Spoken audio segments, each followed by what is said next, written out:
The Price of Power by Javad Mohebi. A young, kind, and caring woman by the name of Baqarina lives calmly in downtown Manhattan.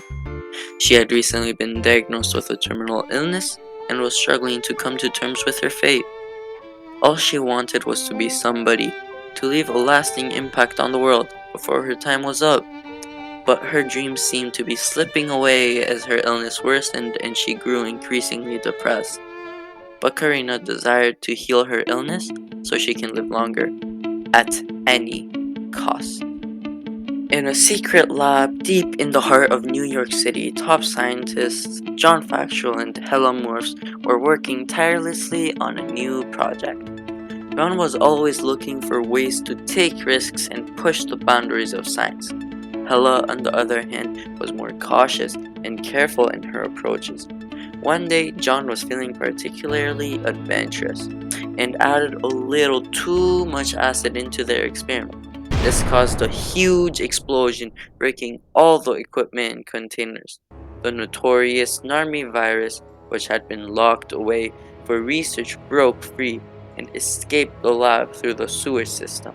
Suddenly, Narmi popped up right there on the streets of Manhattan through the sewers. The virus latched onto the first person it saw, Baqarina, and entered her body. She fell in panic, but Narmi tried calming her down with a kind voice. Baqarina, I am your long lost friend. I am your imaginary friend. From your childhood, I am here to offer you two options that will please you. Narmi explained that it could help her and offered two options. One, to become a famous influencer while still living with her disease, or receive Narmi's extraordinary dark powers and be cured of her illness. But Karina was thinking hard because on one hand, she wanted to follow her dreams and do what she wanted, but Baqarina is scared of death. She thought more about the second option, but worried because Narmi mentioned dark powers. So Baqarina asked curiously, Narmi, what do you mean by dark powers? Narmi replied with a sinister voice, You will see. Alas, Baqarina chose the latter and felt a sudden surge of energy rush through her, making her feel stronger and healthier than ever before. Soon after, she felt the darkness flowing through her body, beginning to consume her morality. Baqarina cared less and less about right versus wrong and only focused on her wants and desires. One day while shopping, she had an argument with a cashier over an expired coupon. In a fit of rage, she unleashed her newfound powers and caused an explosion that destroyed the store.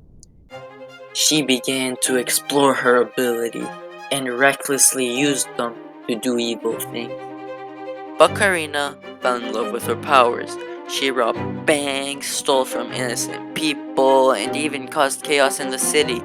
She was unpredictable with her moves. All the while, Narmi's voice echoed in her ear, egging her on, urging her to embrace her power and forget about the consequences. Her morality was diminishing, and while she could still tell that what she was doing was wrong, she couldn't stop. She was on the front cover of every newspaper, and the whole city was scared of this mysterious new villain. John and Hella realized it was because of the Narmi virus and felt responsible. John and Hella were desperate to find a cure and stop her, but worried that it may be too late. As Baqarina wreaked havoc on the city, the government and a team of highly trained soldiers arrived to stop Baqarina once and for all. They engaged in a brutal battle, but Baqarina was too powerful. She used all her powers to defeat them and left the government in terror. It was at this moment that John and Hella were finally able to catch up with her and shoot her with a cure that they had developed. John realized the struggles Baqarina was going through.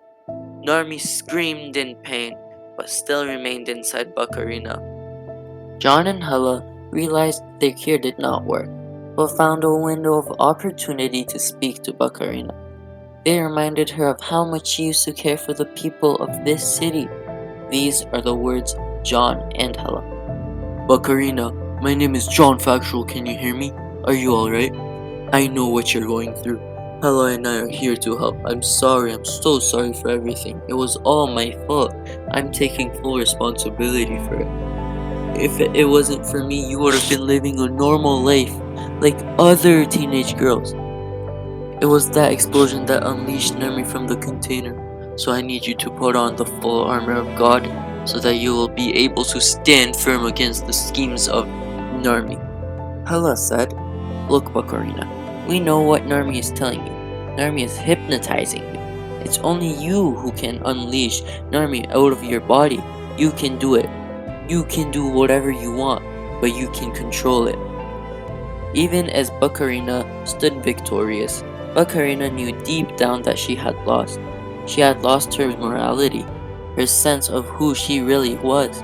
She knew Narmi would always control her, so she made an ultimate decision to give up her powers and face the consequences of her action. In a last desperate act, Baqarina used her powers on herself to end her own life along with Narmi. The evil spree was finally over as the city cleaned up. They reflected on how even in the darkest and most desperate of times, there is still hope for redemption and a chance to make things right once again.